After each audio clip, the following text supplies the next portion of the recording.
지금부터 1세션을 시작하도록 하겠습니다.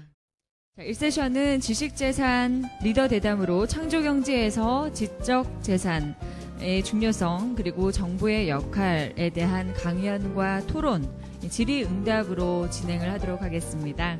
그래서 좌장께서 이 강연자 세 분과 그리고 기조연설자 이 두 분을 모시고 대담을 진행을 하게 되는데요.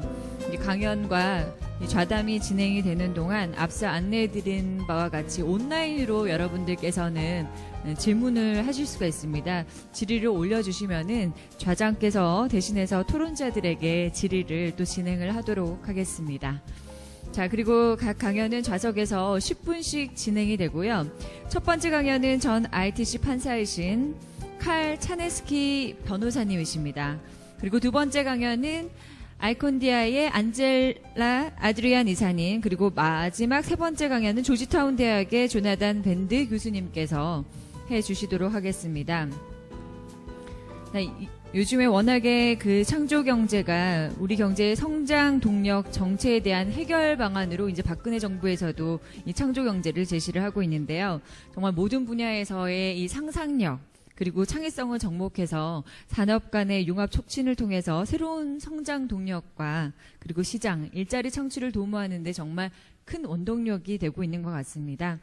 자, 이렇게 창조경제와 지적재산에 대한 이야기를 또 1세션을 통해서 진행을 해주실 텐데요. 1세션을 진행해 주실 좌장이신 박남규 교수님께서는요, 뉴욕 주립대학교 그리고 카이스트, 마이애미 대학 등을 거쳐서 현재 서울대학교에서 경영대학에서 강의를 하고 계십니다. 창조경제, 글로벌 경영 전략 등을 가르치고 계신데요. 주요 일간지의 칼럼니스트로도 활동을 하고 계신 교수님께서는 현재 매일경제에서 박남규 교수의 창조경제라는 칼럼을 또 기고를 하고 계시는데, 뉴욕대나 서울대 등에서 최우수 강의상을 또 여러 번 수상한 바 있으십니다. 오늘은 또 강연자가 아니라 여기 좌장으로서 오셨지만 재미있는 진행을 기대해도 좋겠죠, 교수님? 자, 그러면은 박남규 교수님께 마이크를 넘기도록 하겠습니다. 오늘 수고해 주실 좌장님과 그리고 강연을 해 주실 교수님들께 여러분 다시 한번 큰 박수 부탁드립니다.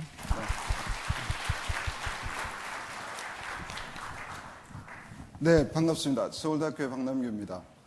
아마 오늘 같은 주제 컨퍼런스를 하는 곳이 아마 세계 어떤 곳보다 아마 한국이 가장 좋은 나라인 거라고 생각이 됩니다. 왜냐하면 지금 제 손에는 여러분들이 보시다시피 한쪽에는 태블릿이 있고 한쪽에는 스마트폰이 접혀져 있는데, 아마 스마트 기기를 한국처럼 이렇게 적극적으로 사용을 하면서 창조 경제를 선도하는 나라가 아마 지구상에 단연코 한국이 아마 1등인 것 같습니다. 앞서 세션에서 우리 청장님께서 지식재산과 정부의 역할, 그 다음에 또 우리 마이클 교수님께서 아이디어의 중요성에 대한 얘기를 참 해주셨는데, 지난 6월 18일 날 중국의 하웨이가 아마 그 스마트폰 두께가 6.18mm, 그 마의 장벽이라고 얘기하던 7mm의 벽을 뚫고 세계에서 가장 얇은 스마트폰을 출시를 했습니다. 그리고 또 여러분들 잘 아시다시피 우리 바로 옆에 있는 일본에서는 원천 기술에 대한 선점을 한 부분들이 굉장히 많기 때문에 아마 한국 기업들이 이런 양쪽의 벽을 이겨내는 가장 중요한 돌파구가 아마 창의성이지 않나 하는 생각이 듭니다. 창의성이 아마 우리한테 가장 중요한 이유 중에 하나를 꽂아라 이러면 여러분들이 아마 잘 아실 것 같습니다만은 이스라엘에 있는 레타핌이라는 조그만 벤처기업이 사막을 채소밭으로 바꾸는 그야말로 정말 불가능한 일을 가능하게 만드는 일을 정말 창의적인 기술력을 기반으로 만들어내고 있고요. 아마 조만간 한국 주식시장에 상장이 될 한국의 중견기업인데 CS 윈드라는 풍력 발전기의 타워를 생산하는 기업이 아주 굉장히 창의적인 전략을 사용하는 기업이 있습니다. 왜냐하면 대다수의 한국 기업들이 해외 진출을 하게 되면 굉장히 저임금을 활용하기 위해서 중국이나 베트남으로 많이 가는데, 현지에서 인건비가 올라가기 시작하면 경쟁력을 잃어서 또 다른 나라로 이전하거나 사업을 접는 일이 비일비재합니다. 하지만 CS 윈드는 베트남에 진출을 해서 생산에 들어가는 노동비가 10분의 1로 줄어드니까 그 차액만큼을 직원들의 교육에 투자를 했습니다. 해당 직원들이 많게는 연간 근무 시간의 33% 정도까지를 실제 교육을 받고 있습니다.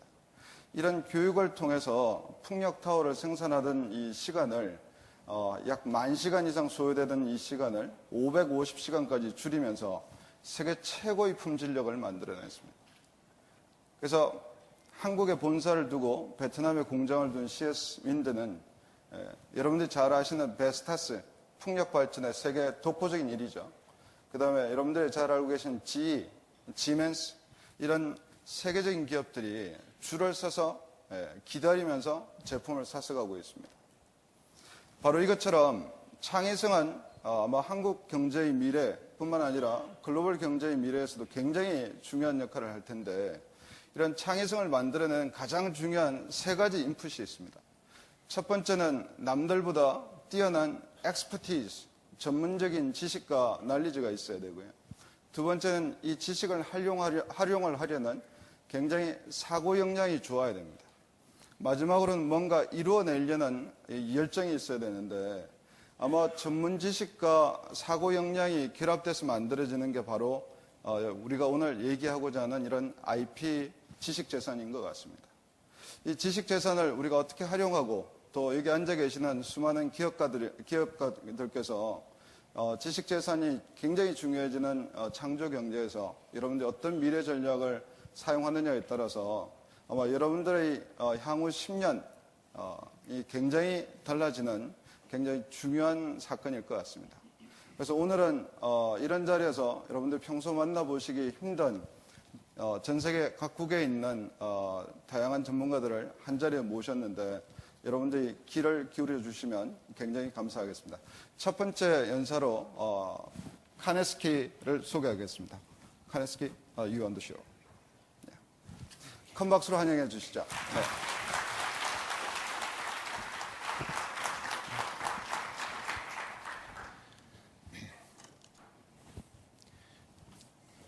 Good morning. It's my great pleasure to be back in Seoul, and many thanks to Kipo for this opportunity. Now, you've heard Professor Michael speak, and he gave a broad view and an excellent view of things. If I were closer to Illinois, I'd take one of his classes. I'm a lawyer. I'm going to take a little tiny view of things, and probably while I'm talking, I'm going to probably think, are there ways that I can bill you? But you'll have to bear with me with the nuts and bolts, but it's a different perspective. I guess it's sort of a change of pace.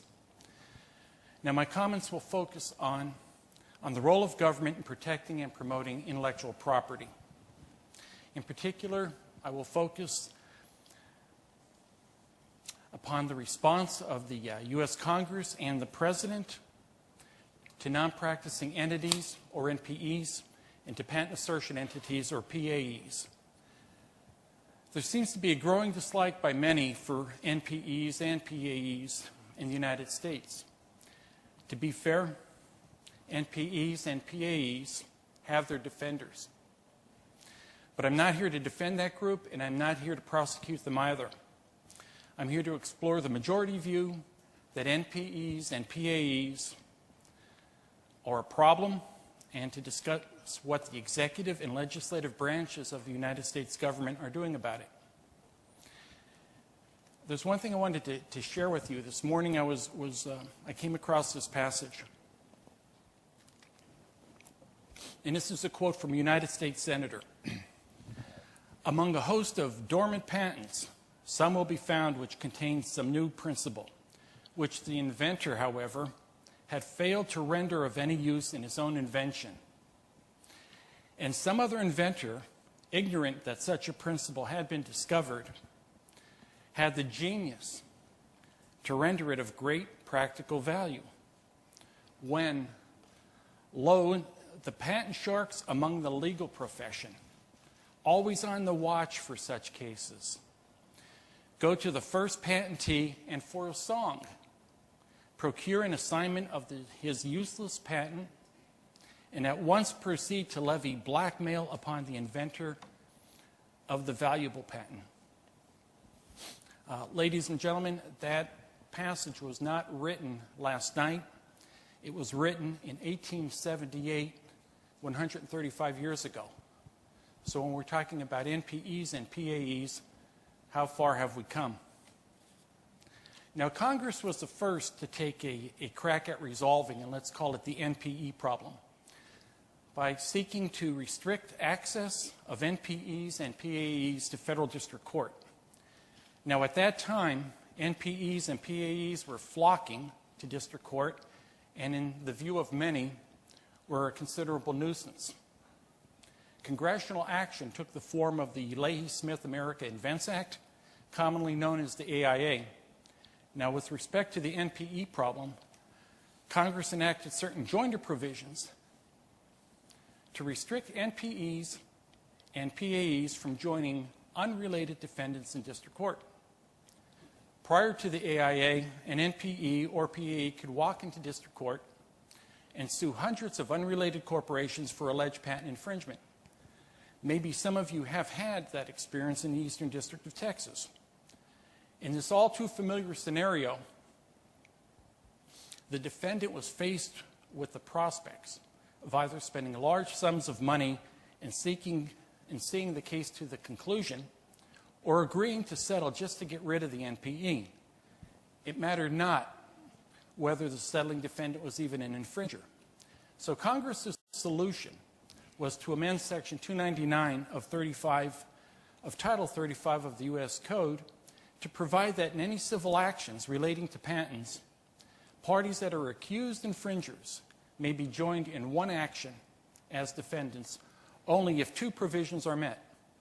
They are, one, any right to relief must arise out of the same transaction or series of transactions or occurrences relating to the accused product or process. And two, that questions of fact must be common to all defendants.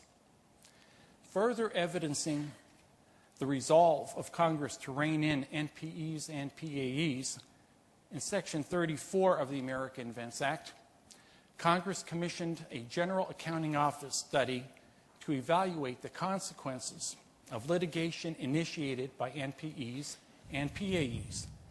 The GAO was directed to investigate the costs associated with defending against an NPE action to patent holders and others that would be the subject of this litigation, and as well as the effect on the NPE litigation on the economy of the United States, inventors, job creation, and consumers. Now, the U.S. Congress isn't alone in its concern over NPEs and PAEs. On June 4th, 2013, just 1 month ago today, the Executive Office of the President issued a report titled Patent Assertion and U.S. Innovation.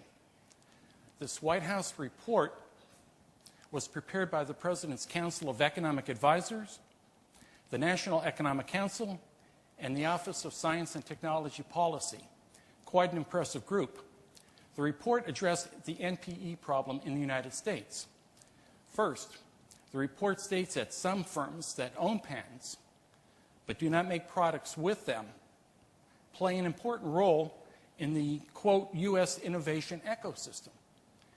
Sort of a surprising statement, and that term that's used in the report is really spot on with the theme of today's conference.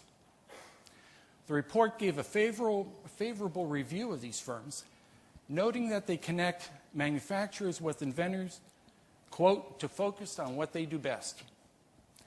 It's an interesting observation because here the report recognizes that there are entities that own U.S. patent rights and do not practice those patents, but still make a valuable contribution to the American economy.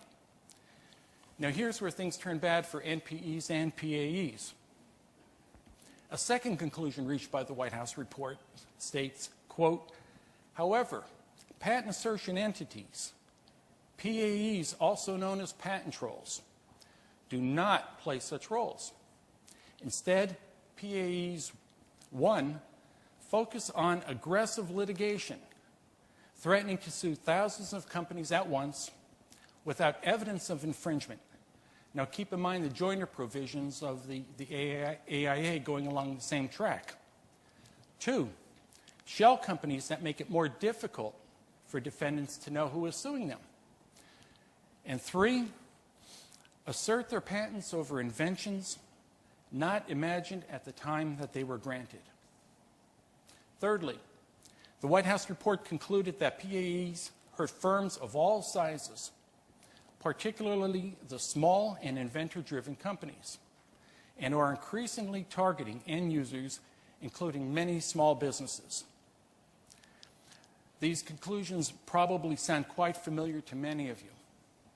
Yet the fact that the executive branch of the United States government has set forth these conclusions in a White House report is a very positive step.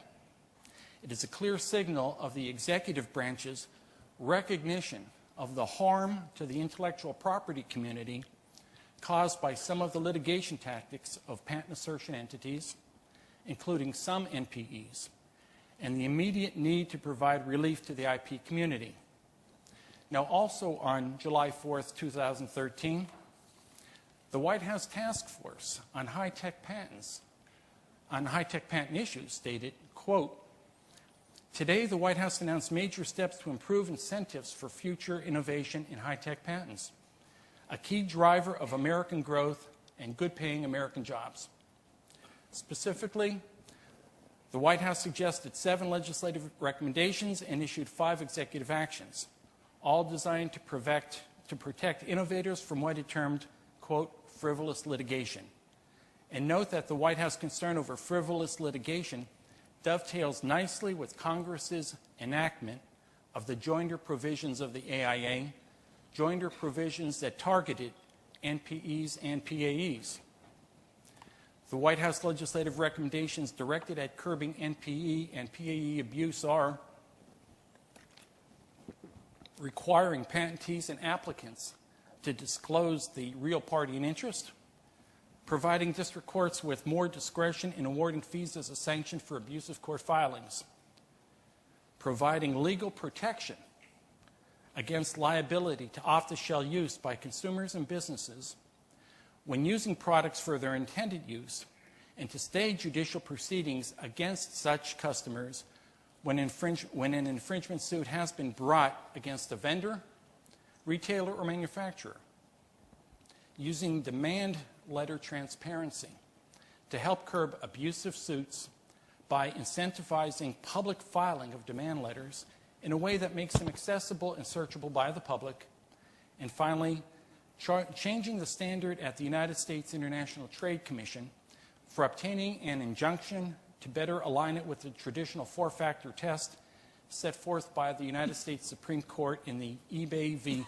Merck exchange, thereby enhancing consistency of the standards used by the district courts in the ITC. Now, in recent years, the U.S. International Trade Commission, an executive-level agency, has become an increasingly important player in enforcing intellectual property rights in the United States. Some fear that the ITC is becoming, or will become, an attractive forum for NPEs and PAEs. Under Section 337 of the Tariff Act of 1930, an owner of U.S. property rights can obtain injunctive relief at the ITC simply by showing that the products were imported into the United States and that they infringe a valid and enforceable U.S. patent. To gain an injunction in U.S. District Court, there's a 4-factor test: irreparable harm, inadequate remedy, balancing of interests in public, and the public interest. The more difficult standard for injunctive relief in the in district court, has made the ITC, in the view of many, a more hospitable forum. The bottom line is, it's easier to get an injunction in the ITC than in district court. There's a fear that NPEs and PAEs will play siege on the ITC. And so the White House recommendation, in the view of some, to make it as hard to get an injunction in the ITC as in district court, is viewed by many as a positive action. Now, with respect to the executive actions announced by the White House on June 4th, the White House stated that today, the administration is also announcing a number of steps to help bring about greater transparency to the patent system and level the playing field for innovators. Two executive actions involve NPEs and PAEs. The first is making the real party in interest the new default. And just briefly, the White House explained that patent trolls often set up shell companies to hide their activities and enable their abusive litigation and extraction of settlements. And that this tactic prevents parties who are sued from really knowing who is suing them and what is the universe of patents involved.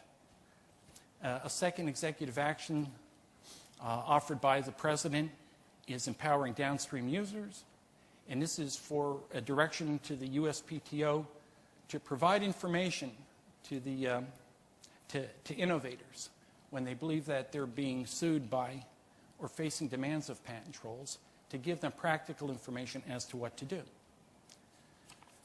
Now, in summary, many in the United States believe that the nation's intellectual property assets are under siege by non-practicing entities and by patent assertion entities. Both the President and the Congress have acted to address this threat. Whether they have gone far enough and whether their efforts will be successful is not my concern today. Rather, the simple point that I'm making is that governments do have a key role in enforcing intellectual property rights to ensure a creative and strong economy. Thank you.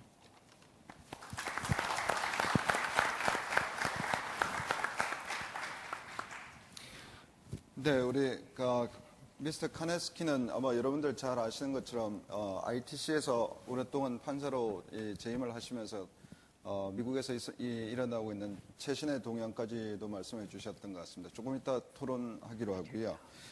넥스트 스피커로는 닥터 안젤라 아드리안 모시겠습니다. 닥터 아드리안은 그 지식재산 분야에 오랫동안 컨설턴트로 활동을 하셨고, 저널 오브 인텔렉츄얼 프로퍼티 매니지먼트라는 곳에서 에디터로도 역할을 하셨고, 현재는 로여로 아주 액티브하게 활동 중이십니다. Good 큰 morning. 박수로 환영해 주십시오. Oh.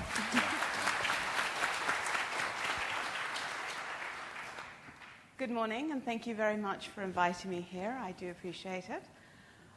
Since I've been listening to my learned colleagues all morning, I've decided to change the way I'm going to speak. I was terribly inspired by Professor Michaels and his talk about how intellectual property or creative ideas need to have a good business plan. So I'm going to tell you perhaps just more about myself. I believe he's just told you that I have been teaching. I am a professor of intellectual property. I have been teaching in Australia at Southern Cross University. And while I was there, while I was at the University of London, actually, getting my PhD, I concentrated my efforts in intellectual property on a different type of creative economy. We've been talking a lot about patents and about technical side of the creative economy, and I'd like to talk about the more creative part of creative economy in the sense of the film industry, celebrity, television, art, copyright, things like that. My PhD was about virtual reality. How many of you are aware or play online role-playing games and have an avatar counterpart in their life? Yes? Oh, come on, admit it. Come on, there's got to be more of you. Korea is one of the biggest markets for massively multiplayer online role-playing games. You're the gods of it, practically. Well, that's what I wrote about. I'm fascinated by virtual worlds and virtual reality and the fact that there are many people who spend more than 20 hours a week in their virtual world and living in their virtual counterpart, their avatar. And to give you a little bit more background, although I have my Juris Doctorate from Louisiana, Loyola University in New Orleans, I have my PhD from the University of London. I'm a Louisiana lawyer and an English solicitor, so I'm very keen on comparative law and looking at different systems. So when I was invited here, I decided to look up some things about Korean law, and it was fascinating. Recently, or in the last sort of 20 years, Koreans have been using some of America's celebrities to sell goods. Audrey Hepburn from Breakfast at Tiffany to sell cell phones. James Dean to sell underwear. Fascinating stuff. But I'd like to suggest that these people, these characters, both their characters and their personalities, are worthy of protection in their own right. They are part of the new creative economy. Can you imagine having Psy dubbed into something in Mexican to sell tequila, Gangnam style? I just think that would be fascinating, but I don't think Psy would necessarily appreciate it if he wasn't actually going to earn any money from it. Now, there's some small islands. They're called the Channel Islands. They're off the coast of France, but they belong to the United Kingdom. And they recently, as December in 2012, decided to implement new legislation that would help protect personalities. And they've called it the Image Rights Ordinance. And to protect your image rights, you need to register with the jurisdiction of Guernsey your personality. So there's two elements to the law to begin with. You must be a personality, and you must provide images that can protect that personality. That idea of personality is huge, though. It encompasses not only the way you look, and any way you look at any given moment. Think of Lady Gaga and the various ways she looks at any given moment. But it also encompasses your mannerisms, your nickname, any kind of special tagline that you might say and have as part of your persona. It's everything about your persona. It could be your jersey number if you're an athlete. It could be, if you're very old, if you're as old as I am, Adamant, and then Mark, and the way he wore his makeup in the 80s. It's all of these things. It's Marilyn Monroe in her dress blowing up over the exhaust from the sidewalk. All of these things can be added to your personality in the registry. You register your name, and then you add a photo of yourself, a particular photo of yourself, and anything else, the sound of your voice, catchphrases, anything, like I've said. All of these things will go into the registry and will be protected. And I believe that once you've registered it and you've taken enough time and effort to register it, it can be protected overseas, because they've said, although this is a brand new intellectual property right and no one else has this in the rest of the world, everybody worries about, all governments worry about the balance between publicity and privacy and free speech, all of that getting juggled in the air. But this new law will go to great lengths to protect and to help balance out these issues. So back to me. I and a few of my colleagues have set up a company called Icondia, for which I'm a director. That's on my profile there. And we're going around and we're suggesting to people that not only do they sign up just themselves, but that they also sign up their avatars, because this new law not only protects individuals, it protects fictional entities. So, in fact, fictional entities, it protects teams, groups. So if you're seen as two people who are always seen together and you're a unit, then that personality unit can be protected. If you're a group, for instance, a rock band of some sort, the whole band can be protected as one unit, and you'll have a new personality, and you'll have an image right in that band.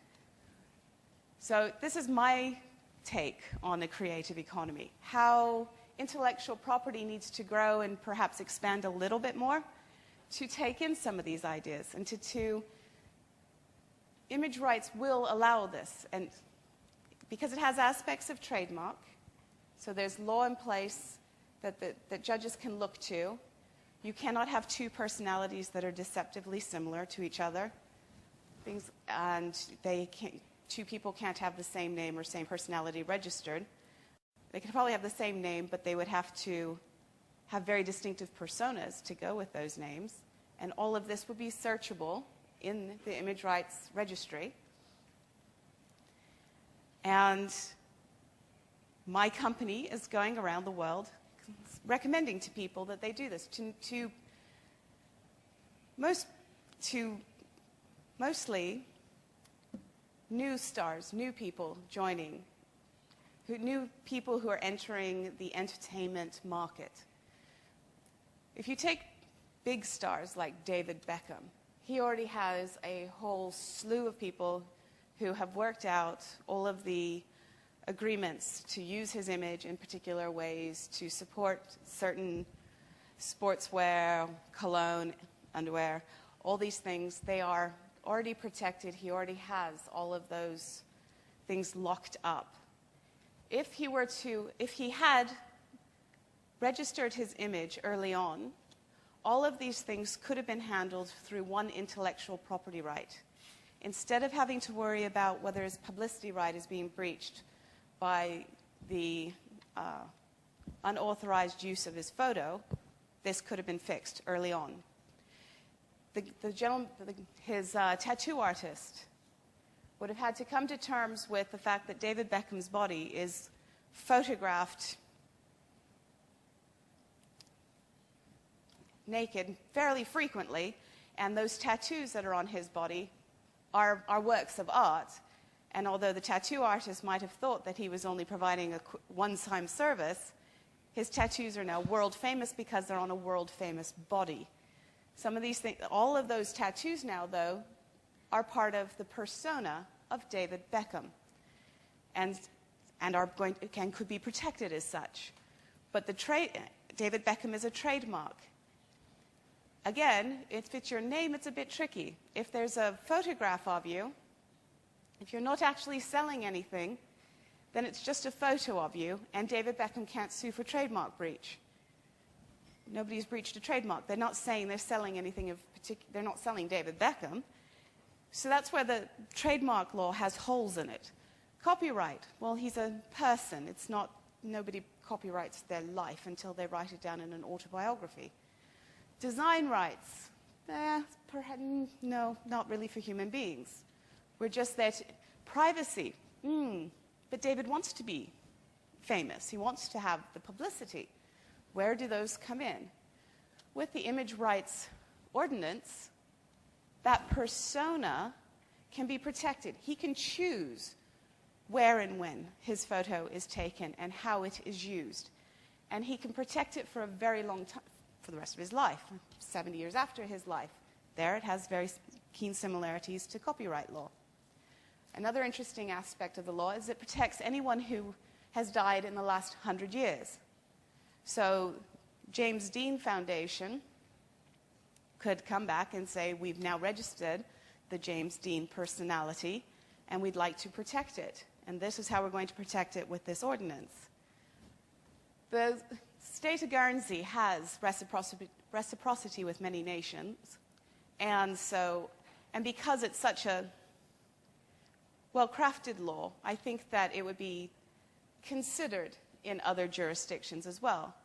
But I think that it would be interesting if an Asian nation chose to take up the banner to protect personalities in Asia, where things seem to, where personalities are used much more frequently than one would expect. And that, I've taken my research that I've been doing for years and years, back to my business plan. I've tried to monetize all the research and the intellectual property my copyrights and things and turn it into an actual product. And I'm hoping to be very successful with that in the future. Thank you. 네, 감사합니다. 오늘 아침에 우리 김영민 청장님께서 그 MP3 이 테크놀로지를 사간 텍사스 기업이 수조 원의 돈을 벌었다는 얘기를 듣고 저도 깜짝 놀랐는데 우리 이 닥터 아드리안이 해주시는 얘기를 들어보니까 이제 이미지까지도 여러분들 프로텍션을 하고 또 이미지를 통해서 경제적인 부를 창출할 수 있는 시대가 오는 것 같습니다. Dr. Adrian, I'm not such kind of good-looking guy. Most of my friends tell me I do have my amazing personality. Well, there you go. But I bet you probably have an avatar as well where you can look any way you like. Yeah, we need to talk about it. Okay? Yes. 네, 좋습니다. 다음으로는 우리 밴드 교수님을 모실 텐데 밴드 교수님은 국가 간의 저작권 조약이나 데이터 보호와 관련된 이런 이슈, 그다음에 또 워싱턴에서 액티브하게 로이어로 활동을 하고 계시면서 현재 조지타운 대학교의 교수로 계십니다. 큰 박수로 환영해 주십시오. 프로페서 밴.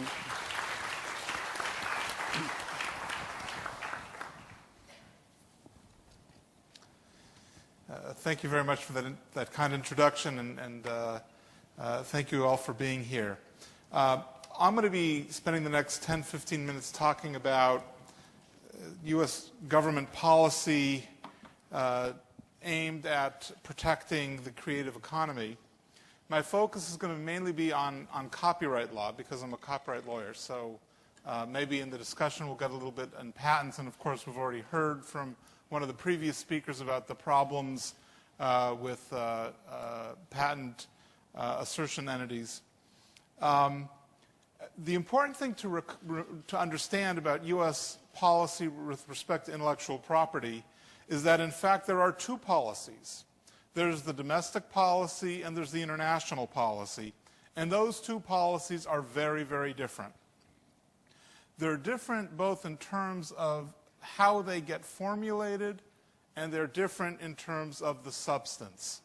So let me first talk about the difference in terms of how the domestic and international IP policies get formulated, and then I'll switch and talk about the differences in their substance. So with respect to the domestic policy, in a sense, there really is no policy. It is a sort of chaotic interplay between Congress, the executive branch, and the courts.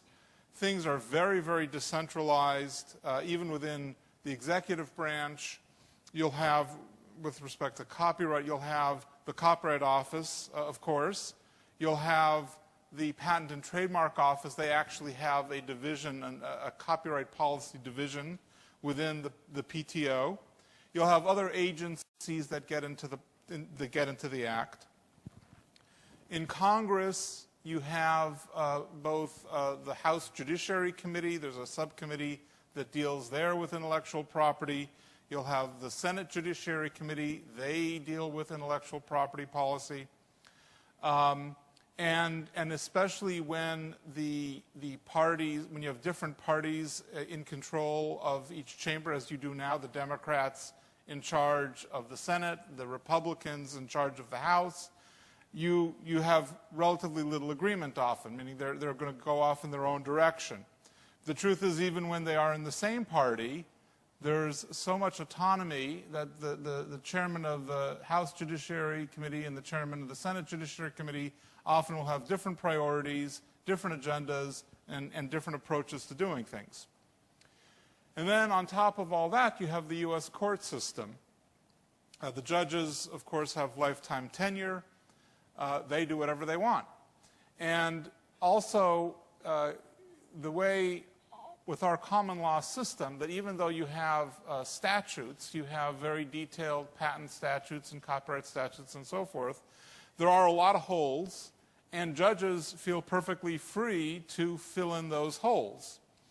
So for example, in the copyright space, judges have created doctrines of secondary liability so that obviously when a person infringes, that's covered by the statute. But what about if you have someone who assists in that infringement or somehow materially contributes to that infringement, what is their liability? The statute itself is silent about that. But the courts over the years have developed their own doctrines to fill in those holes. And that is perfectly acceptable in the U.S. system. So you have a very complex system in terms of domestic law where you have all of these different bodies participating in coming up with how to approach issues relating to intellectual property. On the other hand, with respect to international policy, it's all concentrated as a practical matter in the Office of the United States Trade Representative. It's USTR who decides what the position is of the U.S. government in treaties, and it's the USTR that weighs in when other governments are considering changes to their law. To be sure, other branches, other agencies within the executive branch, the State Department and the PTO and so forth, they all have input, but at the end of the day, USTR is really steering the ship. And so you have this vast disparity between the diversity and the decentralization with the shaping of domestic policy and this enormous concentration when it comes to foreign policy with respect to intellectual property. So what about substance? Is there a difference substantively? Well, in fact, there is an enormous difference substantively between the nature of the law in the United States and the policy internationally.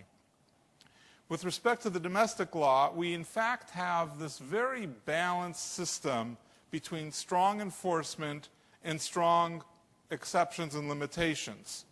We have these concept of the idea-expression dichotomy. We have very strong exceptions like fair use, which of course is now part of the Korean law. Korea has adopted it. The courts have used fair use and their own doctrines to accommodate new technologies. And so, for example, I mentioned how you have secondary liability, how courts have created this notion of secondary liability. The courts have also created exceptions to secondary liability, such as the famous Betamax doctrine that you're not, a technology manufacturer is not liable for infringing uses of the technology so long as the technology has substantial non-infringing uses. So the net effect is that you have this system that is very, very balanced, that on the one hand it does give strong protection to creators, and on the other hand it gives room for new creators to come along and develop new businesses, develop new products, develop new services. And so it has a breathing room. On the other hand, with respect, when you turn to the foreign policy, the international IP policy, it's a very different story. There, USTR historically has advocated a very, very hard line in terms of protection. So it's only pushing the protection side, the strong protection side of our system, and not the exception side of our system. And so this is evident in all of our free trade agreements and in the negotiations. It's evident in whether it's bilateral, plurilateral, multilateral, TPP, ACTA, and so forth, that the emphasis of the U.S. government is always on enforcement, always on protection, and not on exceptions. Also, you see that in terms of the how USTR weighs in on various foreign government proposals for exceptions. So, for example, back in the 1990s, when Korea was considering an exception for reverse engineering of computer programs, USTR weighed in very, very heavily against that, even though, of course, that activity was lawful in the United States. So it was basically saying, yes, it's lawful in the United States, but we don't want it to be lawful in Korea. So you have this again, very balanced system of protection in the United States, but when it comes to the foreign policy and foreign IP policy, very hard line, only enforcement, no exceptions. Now that kind of policy, that divergence, made a lot of sense in the 80s and 90s of the last century when the focus of the U.S. Trade policy was sort of promoting the exportation of films, of software, and we're trying to say, what do we need to do to facilitate exports? How do we reduce infringement going on in foreign markets? And it was very much sort of a very simple, we want to have an international policy that will promote our exports. That sort of simplistic policy of just beating up on other countries to ratchet up their intellectual property system is much more problematic now for a couple of reasons. First of all, there is, frankly, a certain basic hypocrisy where we say, okay, it's okay for us to have balance and exceptions, but it's not okay for you to have those exceptions.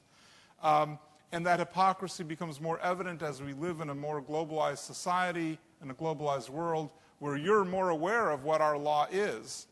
More of your students study in the United States and go to U.S. law schools, get LLM degrees and so forth. You're also able to access more of our decisions. So you're much more familiar with our legal system now than you were 20 years ago. And so you're aware of things like fair use.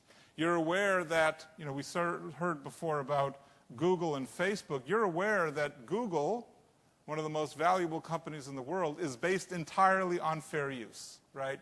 The only reason Google can exist is because of fair use. And we can talk about that later more. So in the face of that environment, there is this growing awareness that it is sort of hypocritical for the USTR to be ignoring what is in U.S. law and trying to export a version of or a regime that differs significantly from what we have in the United States. And it leads to some very strange situations. So, for example, I was just last week in Marrakesh, where the World Intellectual Property Organization was negotiating a treaty on exceptions and limitations for blind people. And there was a provision in that treaty that, in one of the drafts, that talked about how different countries can come up with their own ways of implementing the treaty, either specific exceptions or general exceptions. And then it said, and the general exceptions could include fair dealings, practices, and uses. Now, this was sort of a reference both to the UK fair dealing system as well as the US fair use system, which again, as I mentioned, is now in Korean law as well. And the US film industry went crazy, saying, how is it possible? Well, you can't have in this agreement a reference to fair use. And then USTR and the State Department went around and really worked very hard to try to get that reference to fair use out of the treaty. Now, at a certain level, you have to say that's kind of ridiculous, because this is something in U.S. law. Why would the U.S. government oppose an aspect of U.S. law appearing in a treaty? And ultimately, that was rejected, and that phrase, fair practices, dealings, and uses, is in the treaty, because ultimately, I think the U.S. realized that that was an unsustainable position. Now, the other problem with the U.S. government sort of only pushing a one-sided view internationally is it's actually bad for U.S. companies. It's bad for U.S. internet companies. And again, we heard about Google and Facebook. So Google, as they want to operate internationally, or Facebook, as they want to operate internationally, they need to have exceptions. They need to have fair use. They need to have limitations on liability. If they don't have those protections, then they can be sued overseas for activity that would be lawful in the United States. And so, whereas in the 90s, all the government was caring about was what's good for Microsoft, what's good for the motion picture industry, now they have to worry more about what's good for Google and Facebook and eBay. And as they enter into that environment, they, in fact, are starting to become a little more balanced. And so, for example, in TPP, there is more than just the three-step test, but now there's a greater discussion of the kinds of balances and exceptions that are necessary within the TPP framework. Hopefully in the future there will be even less divergence between the U.S. policy domestically and the policy that we're pushing internationally, and that will just be encouraging everyone to adopt the balanced framework that we have.